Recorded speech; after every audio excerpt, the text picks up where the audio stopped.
పోయిన తర్వాత ఆడ మనం కూర్చొని వస్తున్నామా?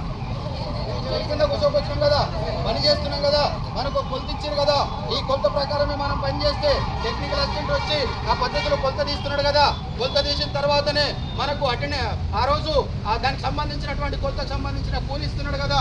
మరి కొలత తీసి మేము కూలి తీసుకుంటా ఉంటే మరి ఇక కొలత ఒక పద్ధతి, మళ్ళీ ఫోటో ఒక పద్ధతి ఏంటని చెప్పేసి కూడా మనం అడగాల్సినటువంటి అవసరం కూడా ఉంది. మనం ఒకటి చెప్పాలి, నువ్వు కొలత పెడతావా ఫోటో తీసేయి, ఫోటో పెడతావా కొలత తీసేయి. మేము పోతాం చేయను కాడ చెట్టు కింద కూర్చుంటాం, నువ్వు వచ్చి 2 ఫోటోలు తీసి మాకు హాజరేయమని చెప్పేసి అనాల్సినటువంటి అవసరం ఉంది. అందుకని చెప్పి కొలత ఇస్తాడా ఫోటో తీసేస్తాడా, ఫోటో ఇస్తాడా కొలత తీసేస్తాడా, ఏందో తెలుసుకోండి అని చెప్పేసి ఖచ్చితంగా మనమందరం నిలదీయాల్సినటువంటి అవసరం కూడా ఉంది. ఇది గమనంలో పెట్టుకోండి. ఇది ఒకటి.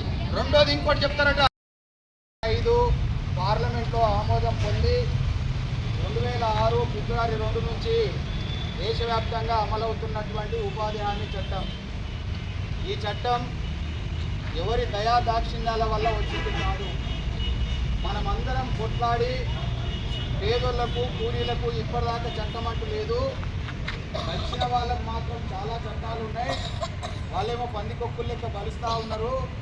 కానీ పేదోడికో చట్టం ఉండాలి, పేదోడికో పని ఉండాలి, ఖచ్చితంగా చేతి నిండా పని, కనీస వేతనం ఖచ్చితంగా ఉండాలి అన్న ఆలోచనతోటి 2004లో నాటి గవర్నమెంటు కేంద్రంలో కాంగ్రెస్ ఉంటే వాళ్ళ సొంత బలం లేకపోవడంతో సిపిఎం పార్టీ 63 మంది ఎంపీల మద్దతు ఆ రోజు మన్మోహన్ సింగ్ గారికి ఇచ్చి ప్రధానమంత్రిని చేసినాడు.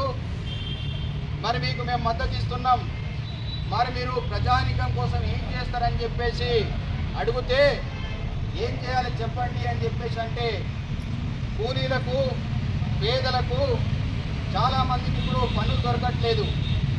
వ్యవసాయ పనులలో ఇంతకుముందేమో కలుపులు తీసేవాళ్ళం, కోత కోసేవాళ్ళం, అన్ని రకాల పండ్లు వ్యవసాయ పనులలో దొరికేది. ఇప్పుడేమో యంత్రాలు పెరిగిపోయినాయి, ట్రాక్టర్లు వచ్చినాయి, అన్ని రకాల మిషన్లు వచ్చినాయి.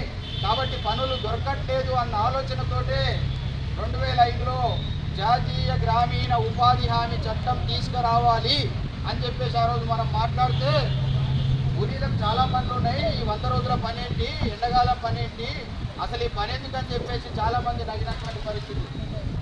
కానీ ఖచ్చితంగా ఈ పని ఒకటి కావాలని చెప్పేసి పట్టుబట్టిన తర్వాత, ఈ పని వచ్చిన తర్వాత కూలీలకంటూ ఒక హక్కు వచ్చింది అని చెప్పేసి ఒక ధైర్యం వచ్చినటువంటి పరిస్థితి.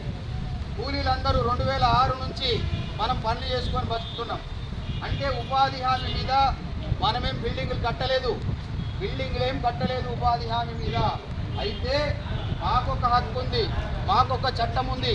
పేదోడు కూడా తలెత్తుకొని నిలబడేటట్టు మాకో పని ఉంది కాబట్టి ఇంకో పనికి వెళ్ళినప్పుడు మాకు కూలి పెంచు అని చెప్పేసి అడిగేటువంటి హక్కు వచ్చింది.